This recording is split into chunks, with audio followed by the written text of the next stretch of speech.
Good. How are you guys doing? Good, good.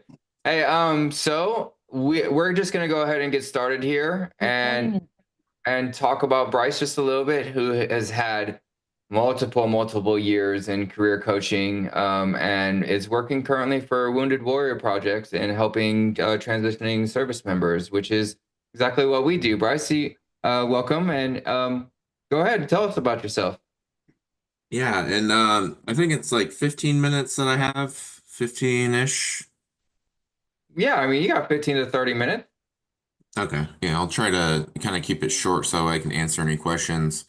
Um, my name is Bryce. Whenever I'm asked to do one of these things, a lot of people want to know what, my story is. And I think conversely, a lot of people just kind of want to get right to the meat and potatoes of things. So I'm going to keep my story brief. I think it will resonate with quite a few people. A lot of people have a similar trajectory or pathway that I followed that, at least bits and pieces may be reflective of your journey or your soon-to-be journey. Was from a small town in Western Washington.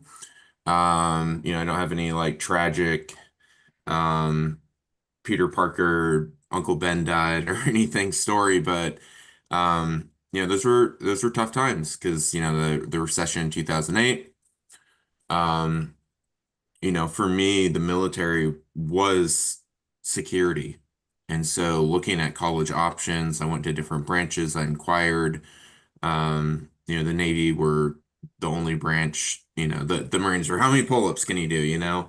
And the Navy was like, no, you could be an officer candidate. And more or less, that's how I got into Naval Academy. I was an economics major, so I'm an AI nerd, a tech nerd, and an economics nerd. So if you ever want to talk about the state of economics, financial economy, I'm all ears. Heck yeah, Um, I'm right up there. I love that stuff. oh yeah, I've read The Big Short, watch all those movies. But it's interesting because maybe that wasn't the best, motivating reason. A lot of people join um, because they had a family member in the service, because they really had service at front of mind. Service is something that I kind of learned to appreciate going forward because I didn't understand how much service was baked into the military. And so that kind of brings me to my next point. In circa 2019, I was diagnosed with a medical condition. Um, it was uncertain if I was going to be able to continue to serve, but they did everything possible, um, to kind of see that process through. Now, this is the part that I think might really start to resonate with people. And as a surface warfare officer, if I didn't dictate that earlier. So I spent time in San Diego and Yokosuka, Japan, patrolling the South China Sea in in a cruiser. Um, that ambiguity is something we all have to wrestle with at some point in our lives. I have aging parents. There's a lot of ambiguity around there. When I was figuring out college, a lot of ambiguity there. But because I thought it was always an option to continue if I wanted to, and that was taken away from me kind of suddenly, I wasn't prepared. I had to do a mad dash scramble. Um, I applied to JP Morgan Chase. I got an interview. The job offer was approximately half of what I was making as an O3 in the Navy. And that was a very humbling experience because half of O3 salary, if you do the math, is really tough to live on in San Diego, where my, wife wanted to live. And so suffice that to say, to wrap things in a bow, I got my MBA. I used vocational rehab to go get my MBA at the University of Washington. And once again, come graduation or come looking for internships, it became very difficult translating that military experience. And I defaulted to the common path of, I'm just going to say I was a project manager. As a project manager in the Navy, I'll be a project manager at Amazon or whatever. And that wasn't necessarily for me. Um, my wife eventually had the serious talk with me when I got laid off after a few years at a startup. You spend so much time on Veterati doing veteran mentoring, and I can see your passion. Like you'll go for more than an hour for each person. Why can't you make a living out of that?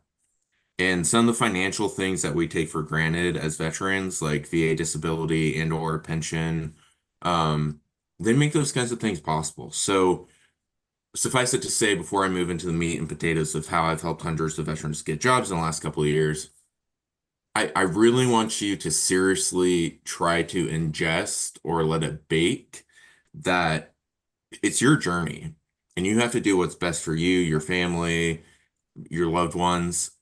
Don't just go do something because it's easy or because everyone says, that's the path. Like we all come into the military, we become mission oriented, we understand unit above ourselves, and then it's different again. And I'm not saying that you have to live the rest of your life as a selfish person, but you have to do what's best for you when you get out because it is becoming increasingly rare to go, your full life and only serve in the military, even if you do 20 plus years. And I think having a job, even if you're retired, even if you have 100% P&T, gives a lot of people a sense of purpose, belonging, reason to wake up in the morning, feel fulfilled. Um, One of the reasons I like being a career coach with Wounded Warrior Project is because I get to serve people every day, and that kind of fills my bucket. It gives me energy. And you just can't take for granted that it's going to be a seamless transition. I kind of had the silver spoon treatment. I was a Naval Academy graduate.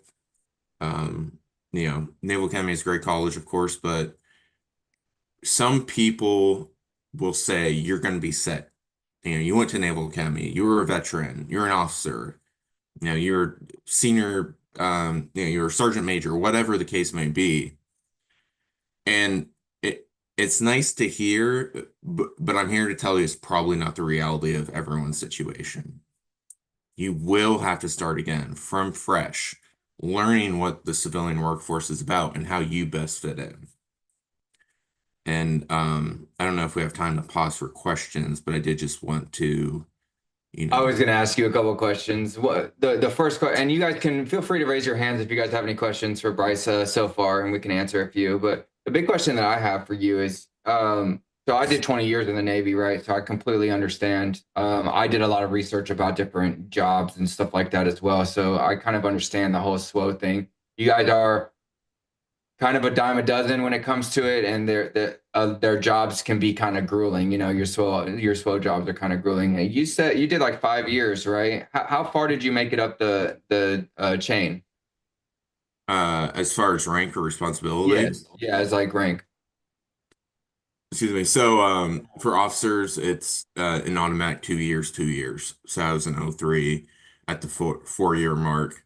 Um, I was in the process of going to school to become a department head.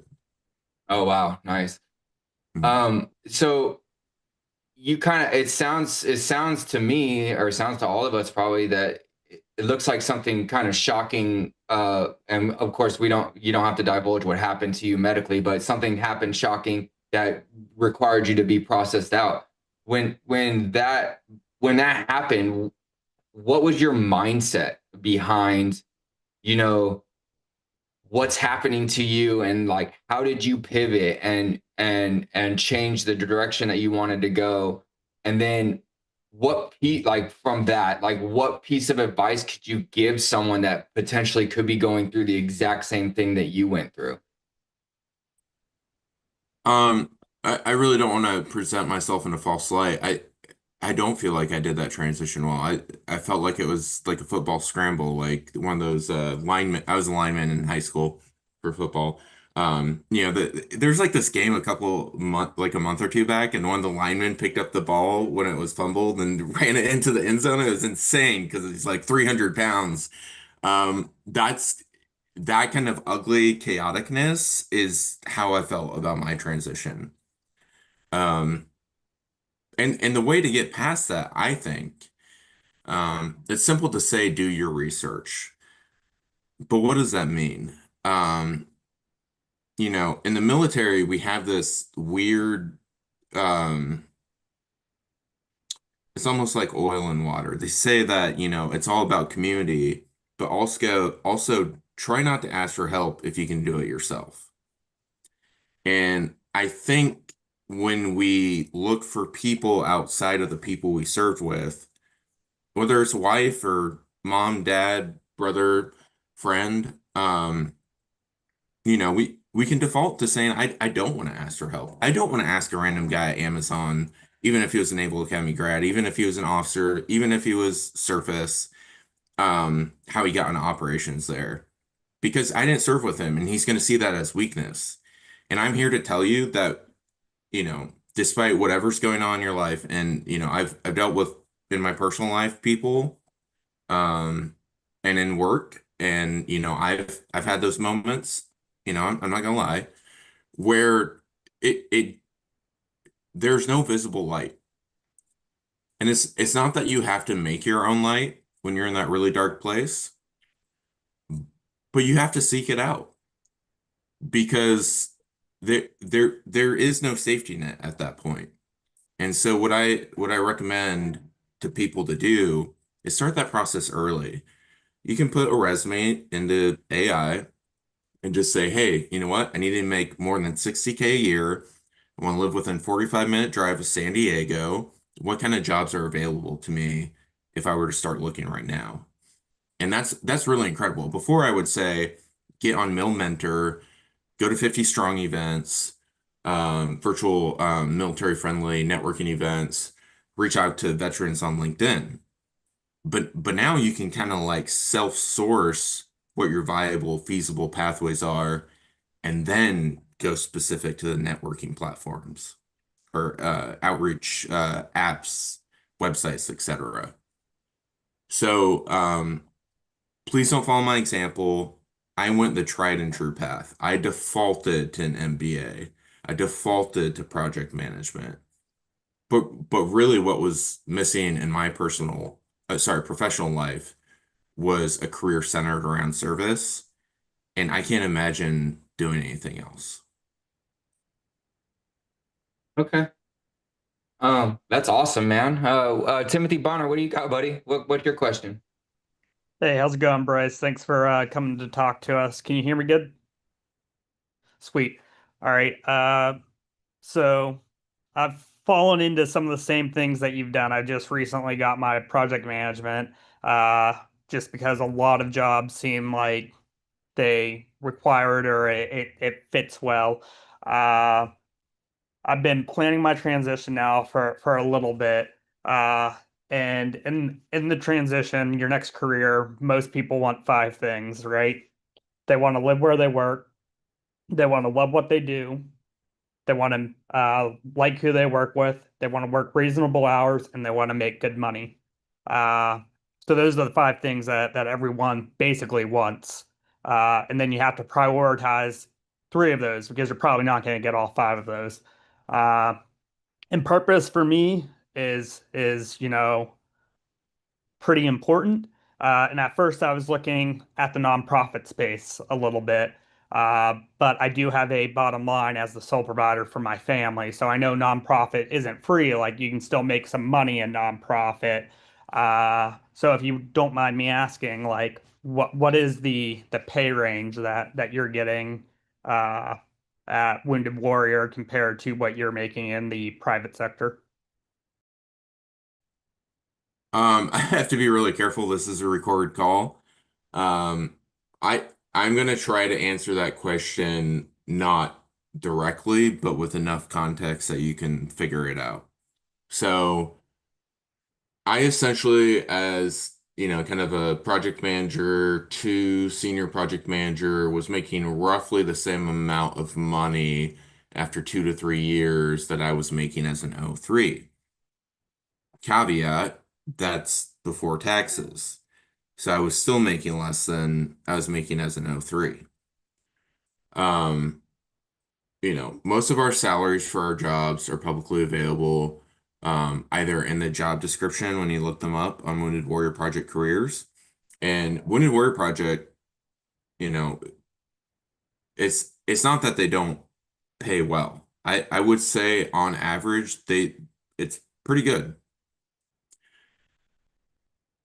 But the nonprofit sector as a whole can sometimes lag behind civilian other, defense project management roles like that. So to answer your question, I am what's Totally considered, understand. yeah, Like purpose for you is important. Yeah, being filled up like with what you're doing makes up for the money gap, and I totally understand that. And that's something that like I value. And it just for me, it might be, the 5 or 6 year plan. Like I have to make a certain amount until some of the kids are out of the house, and then I might be able to pivot again. Thanks. yeah. There's a lot of things I want to say to you, but I don't, there's only so much you and I can go back and forth on this group call. So please feel free to reach out after the call. You can reach out to me on LinkedIn, or I'll share my email at some point. It's just bboyer@woundedwarriorproject.org. But to address some of the things you said, I'm not going to tell you the exact salary I make, but I can tell you I'm what's considered a specialist. That's like an entry role. And that was tough for me because when I applied for a manager role. And what I learned is, it's not apples to apples, military service to rank or, you know, uh, equivalent salary in the nonprofit sector. So looping back to what you just said, it's tempting to think, well, I need to make money now and then transition to nonprofit. But I would encourage you to consider actually making the leap now, building up, not just that social capital, but that professional capital, and then you can kind of grow into that salary because it's really hard to take a pay cut after you've been making more money. So if you can stomach it, if you can, withstand, with VA disability, whatever other income you may have, I would caution you to see if you could make it work. I hope that answers your question. It does. Thanks. I appreciate it. Yeah.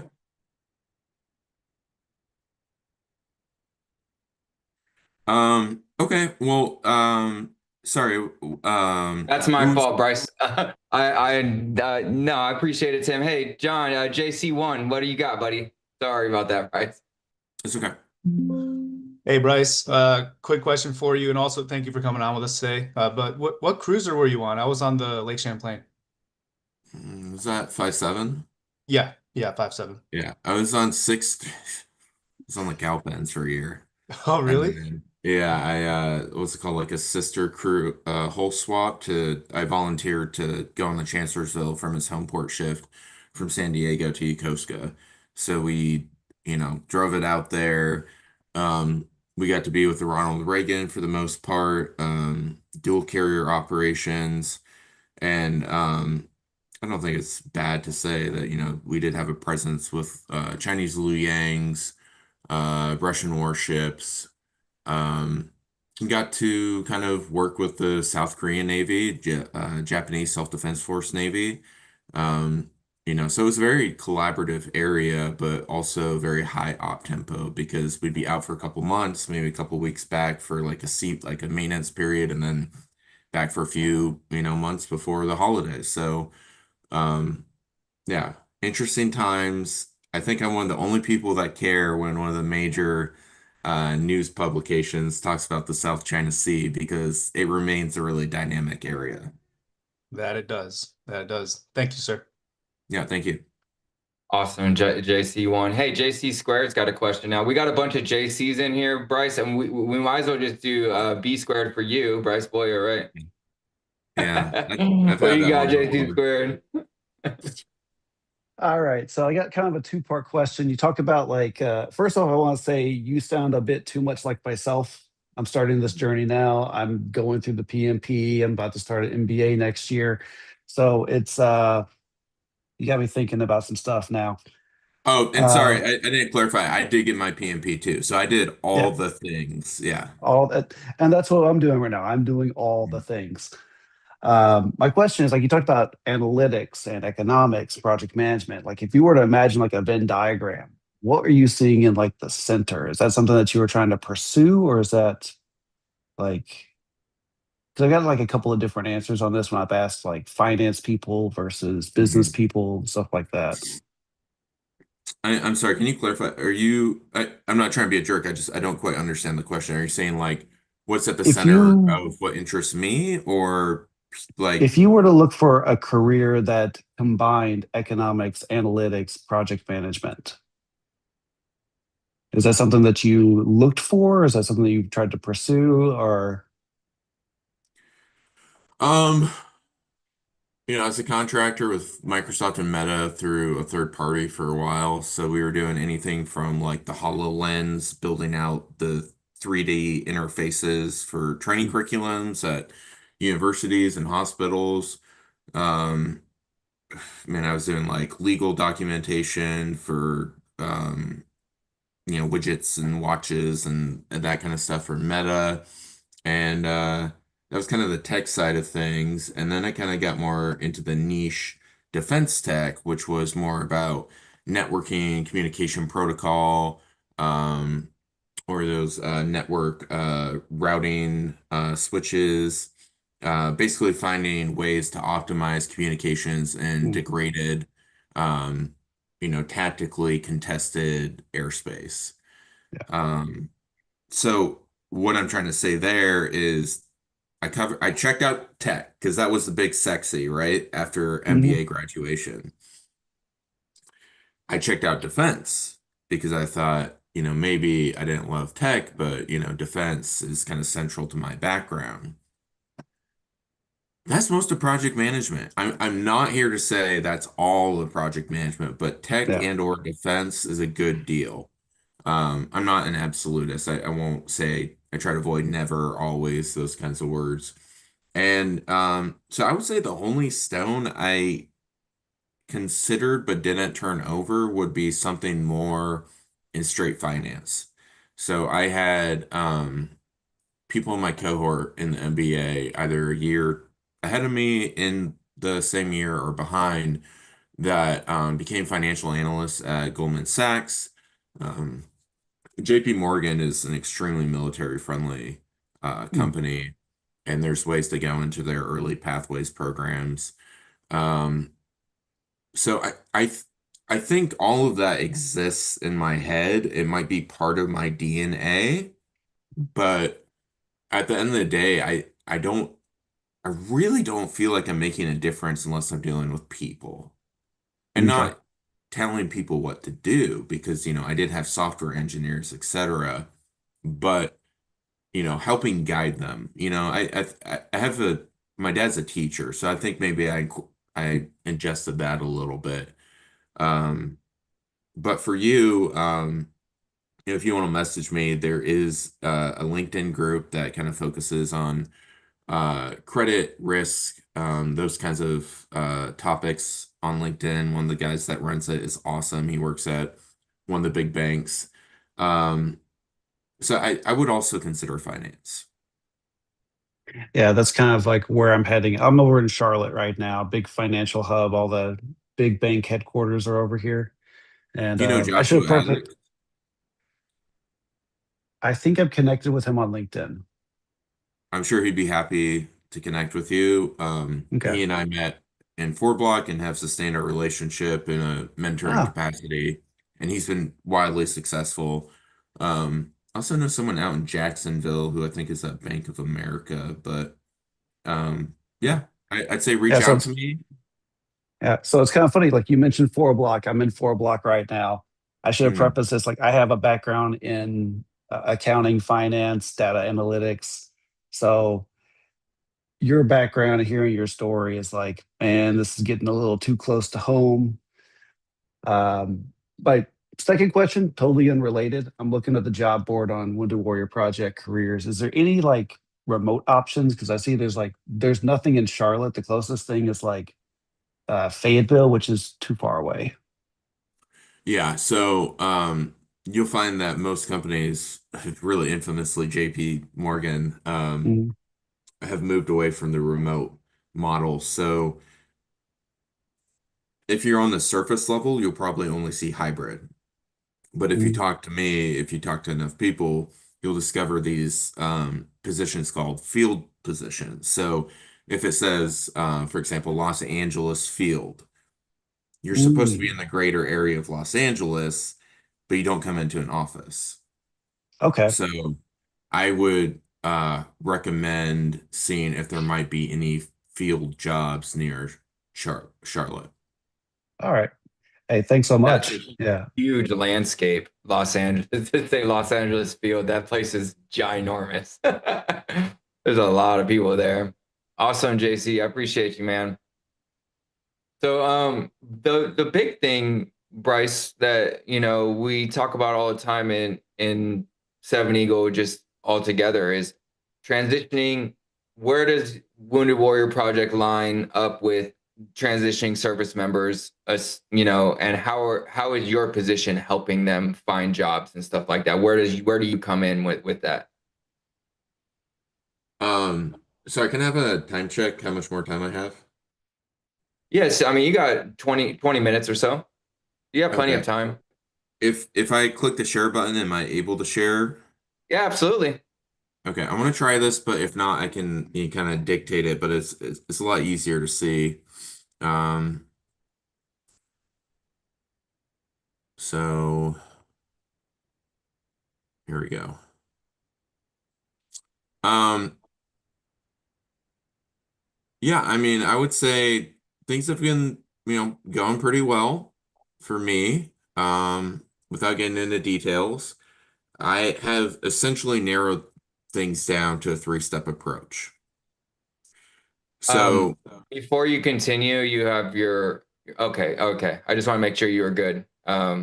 You're on Google. I'm sorry. Go ahead. no, you're good. So, I don't want to use other people's resumes, even though I anonymize them if I can help it. I did do a resume for like a volunteer position or something recently, so let me see if I can find that. But my three-step process, I'm going to try to talk and share so that way I'm not boring anyone. Um, my three-step process is pretty simple. I'm going to say, hey, give me the resume as it exists today. They sign up for a Wounded Warrior Project. It takes, I don't know, 5 minutes to register or something.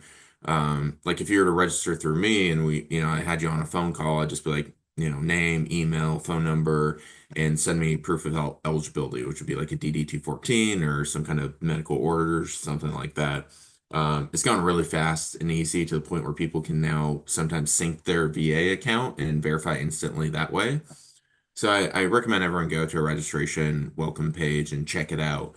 Um, all programs and services, no matter what the expenditure of the gear, the services, medical, physical, otherwise, completely free. And what most people don't know is it's not just for military. It's not just for veterans. You can have 5 designated family support members that can receive all those services for free. And I think there's no window of eligibility for active duty at this point. I think no matter where you're at in your military service, you can register. Please don't hold me to that, but I am fairly certain. And I say, hey, Joe, Bob, Sue, um, what do you want to do? Okay, I need to live in San Diego. I'm trying to think about this conversation I had yesterday afternoon. I want to live within 45 minutes of San Diego. I want to make above 60K, and I want to be in program management, for lack of a better example. Let's just ask AI, what kind of jobs would I easily, this is Claude AI. The reason I'm using Claude, I like to dabble with all of them a little bit and get different perspectives, but Claude is the only, in my opinion, no one else's, I'm not representing the organization, proficient resume writer. So I could be easily doing this discovery process on ChatGPT or Gemini, but I'm going to see how well Claude does it here. So what kind of jobs would I easily be able to get in San Diego? They don't care about typos on AI. Based on my resume, within 45 minutes of the city and making more than 60K. Any questions up until this point? Okay, moving on.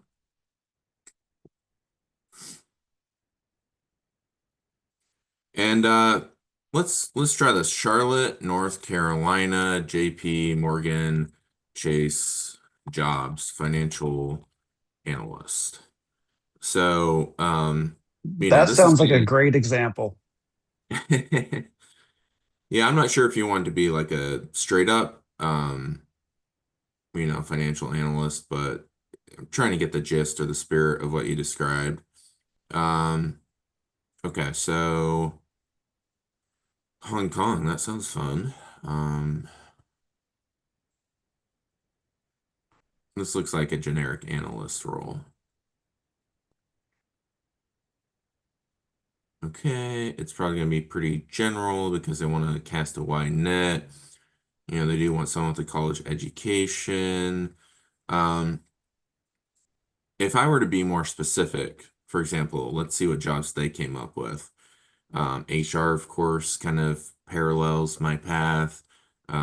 Sales, account manager, customer success.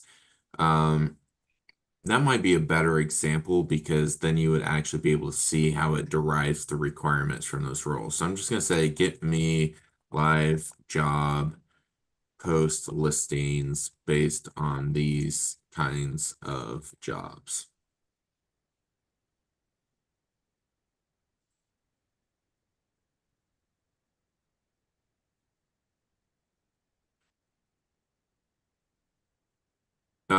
If you haven't already, I encourage you to follow me on LinkedIn. Shameless plug here.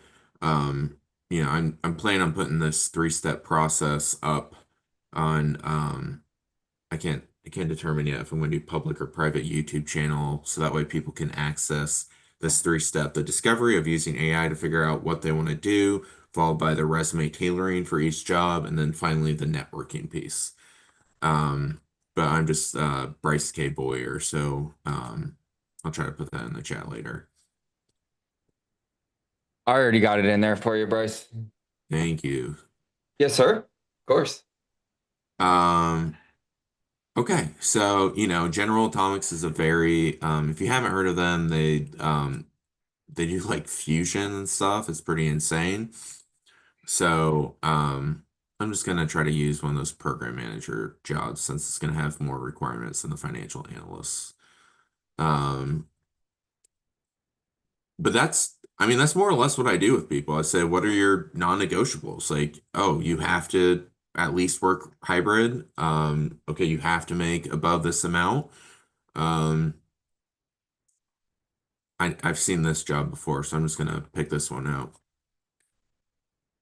This one either requires you to travel to India or be based in India, but it's around the MQ-9, which is one of their drones. So you could save it as a PDF, the page, or you could just do Control A, Control C, because it's smart enough to suss out the stuff that's not relevant. And then, yeah, it's basically telling me, like, with your background, you should be looking for veteran service organizations or defense project management or HR recruiting. And here are some of the companies that you should be looking for. And if I want to, I could just keep drilling down into this, copy the whole thing and put it in a Google Doc, and then start to keep track of all my viable, feasible options. Any questions at this point? When you're storing your like this, right? How are you doing it? Are you just like putting it in a Google Docs and just scrolling and keeping it all in one place and then going back and like plugging it back in to make sure that the AI is staying on the same track, that kind of thing? How are you doing that? Um, what I like to do for people just to get them started, and then I kind of let them take, their own initiative, impetus, is copy and paste the pieces that are relevant. So let's say I'm like, oh, I never want to be a recruiter. I never want to be an HR. just copy those three other ones and then put it into Google Doc. And I kind of like just vomit it onto, Google Drive like a doc because, um, it's not like nothing is binding, right? So let me find an example of, I don't have a readily available example, but I more or less just like copy most of it and then take out the things that I'm not interested in. And then that's just like a starting point. Wow, that's cool. And can you can you say more about Claude AI and stuff like that? Why you find it so useful? And then are you using any of the other models that Claude has at the bottom there? Um, yeah, I mean, since I seem to have time, I'll show you an example. So Claude is about an A minus when it spits out the result. You do have to QA it. Sometimes there's small formatting errors. Copilot is probably the next best, but it's like a B minus, C plus. It's not great. And the reason why, if I can show you here, but let me get this one started,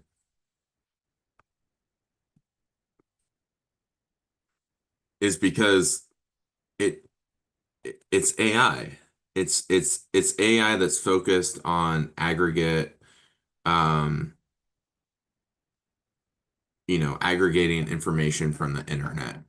Um, it's not supposed to be a writing tool, really, at this point. Like, yeah, you can like have it QA emails and stuff, but if I was in college, I would not use ChatGPT to write anything, like super obvious. Same with Copilot. So, I would say ChatGPT, if Copilot is a B minus, is like a C minus, um, because it's truncated, it's robotic sounding. It does not sound human. Does that answer your question? I'll try to show you that if I get this No, uploaded. it makes sense, Bryce. I was just, I understand a lot of this stuff because I'm the same way when it comes to AI. So just getting it out there and explaining it to everyone what the use case is for, each different AI is good knowledge to have. Yeah, and I mean Claude is like $20 a month, and you don't have to pay it. You can use it up to a point, but it caps you. When you do pay though, either monthly, annually, whatever, it can actually produce a Word document within Claude. So for me, using it every day, it's worth it, but something to consider. If you're within 12 months of separation, ChatGPT is doing like a thing where you can use it for free. It's ChatGPT Pro, but I recommend that people don't just default to only using ChatGPT because if you're doing writing, you're going to want to use Claude, in my personal opinion. So I just say tailor my resume in this job description. So I just copied and pasted as Control V the job description that I did earlier with General Atomics, and I'm going to let it run. And at the same time, I'm going to open Copilot. This is an anonymized resume that I did, but I want to do mine.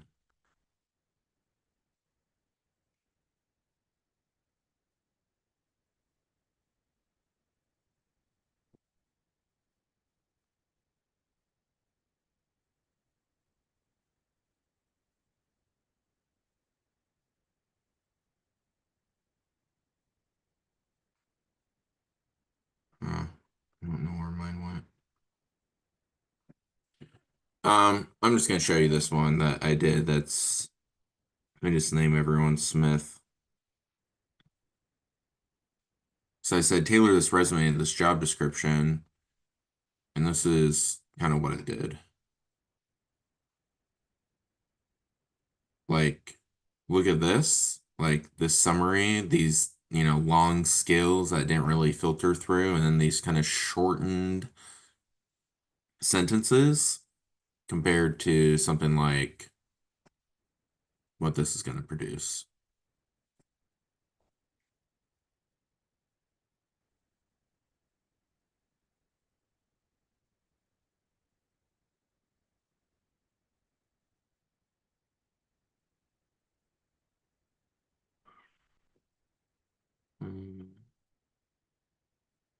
if I have a resume on file here. But suffice it to say, ChatGPT is even more truncated and robotic sounding than this. Now, if you compare it to Claude, it does take 3 to 4 minutes. So I'm going to cycle back to it. Nope, it's going to spit it out right now.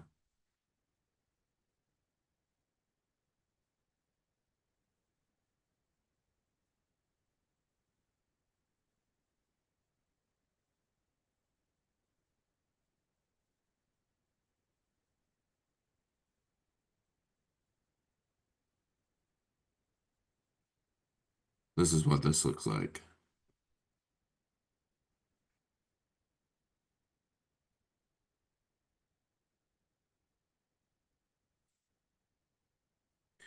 Now that looks like, at least collegiate level type of writing.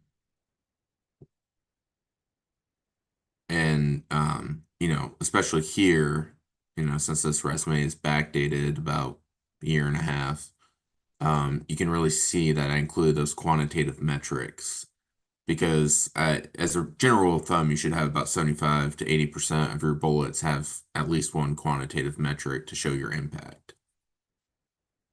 And, I could go through this entire thing. Maybe I don't want to talk about earned value management. I don't feel as comfortable about that. Take that out. Go through the skills. This is all accurate.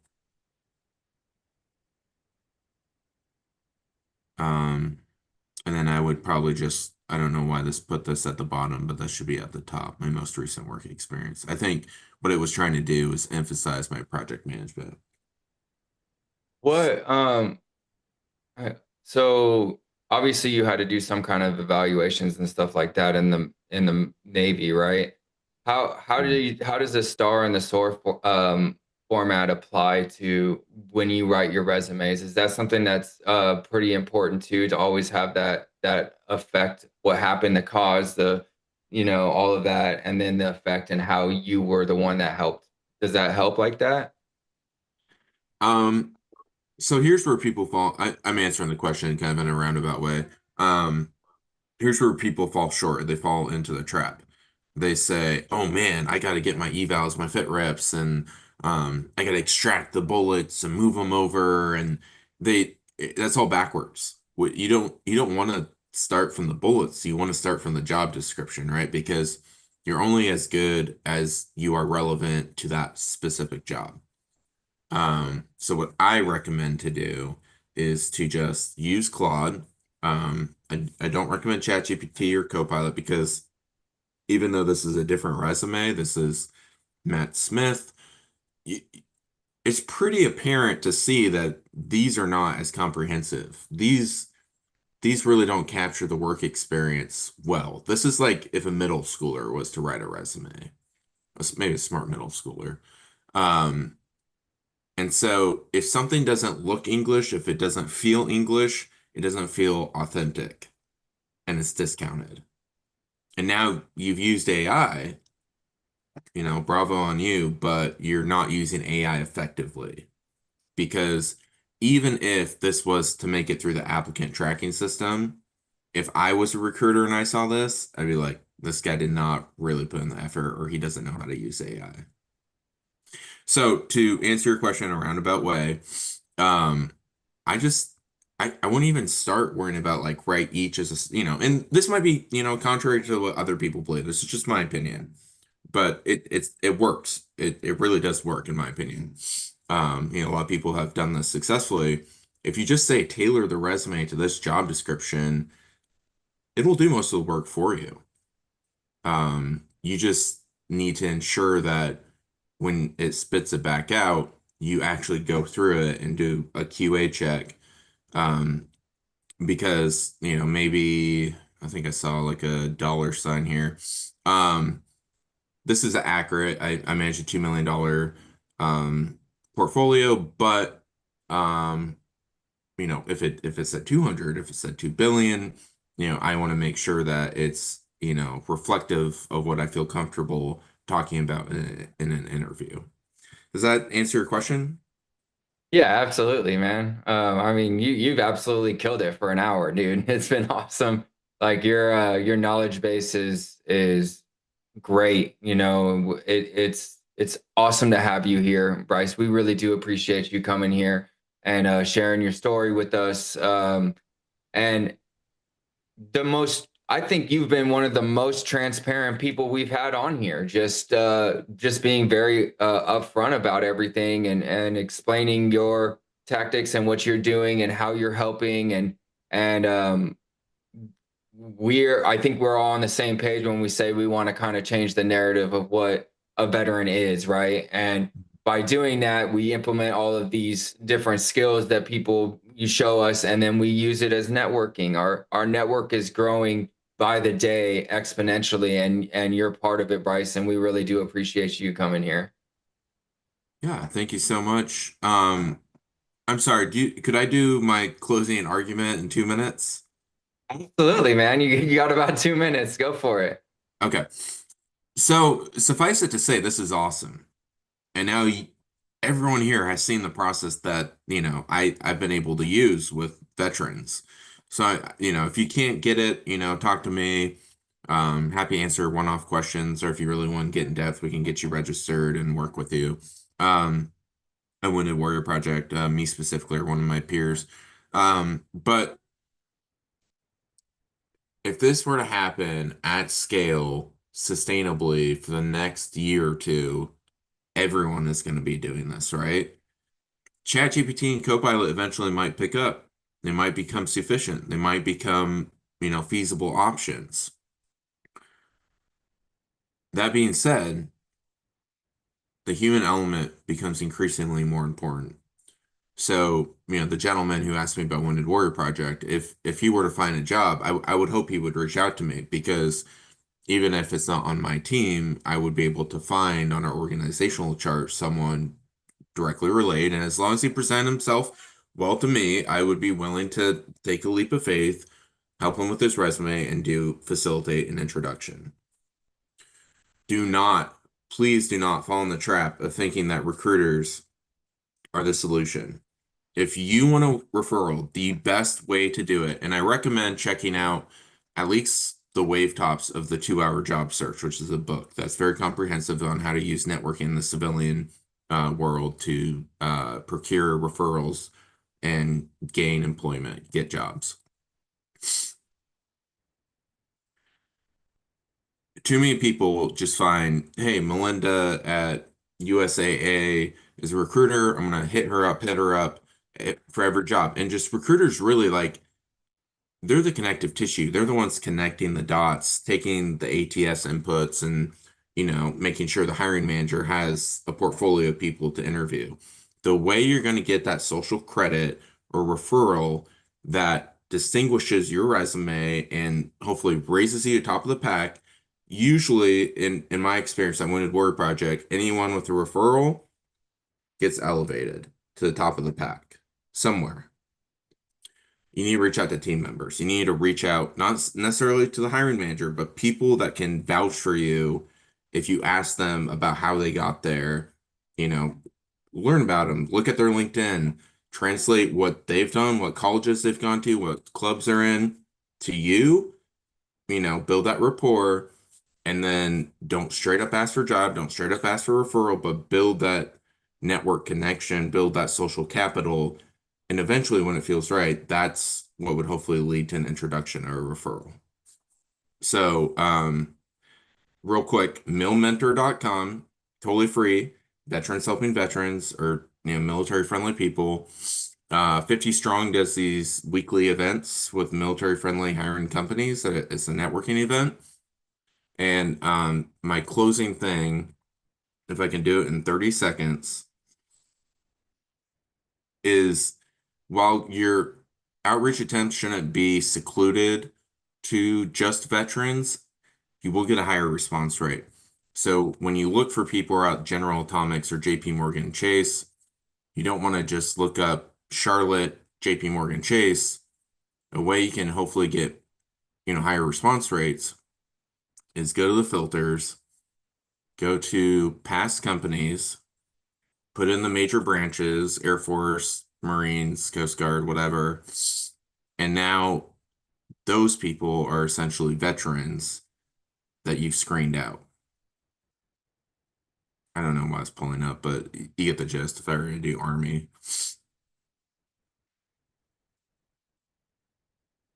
So I would just put in the major military branches. So that's my three-step process. Number one, discovery, use your resume or your FitReps evals.